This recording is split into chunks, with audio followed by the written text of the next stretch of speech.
আসসালামু আলাইকুম সবাইকে, শুভ দুপুর। সবাই কেমন আছেন? আজকে আমি রান্না করে ফেলবো হারিয়ালি গ্রেভি চিকেন রেসিপি। এই রেসিপিটা বাচ্চাদের খুবই পছন্দের, আর বড়রাও যদি খায় তাহলে তো আপনার কাছে রেসিপি জিজ্ঞেস করতে করতে পাগল করে ফেলবে। তাই আপনিও আজকে ট্রাই করে ফেলুন এই রেসিপিটা।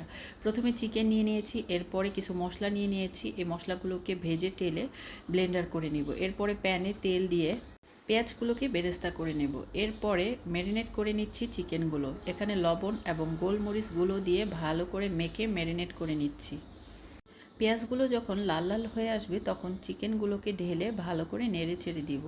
এই চিকেনটার কালার যখন চেঞ্জ হয়ে আসবে তখনই বুঝবেন যে বেরেস্তার যে ফ্লেভারটা আছে যা সম্পূর্ণরূপে চিকেনে ঢুকে গিয়েছে।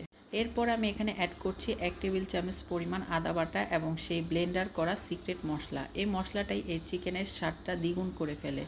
আপনারা কিন্তু বাসায় এই রেসিপিটা অবশ্যই ট্রাই করবেন, তা না হলে কিন্তু আপনারাও মিস করে ফেলবেন এই মজাদার রেসিপিটা।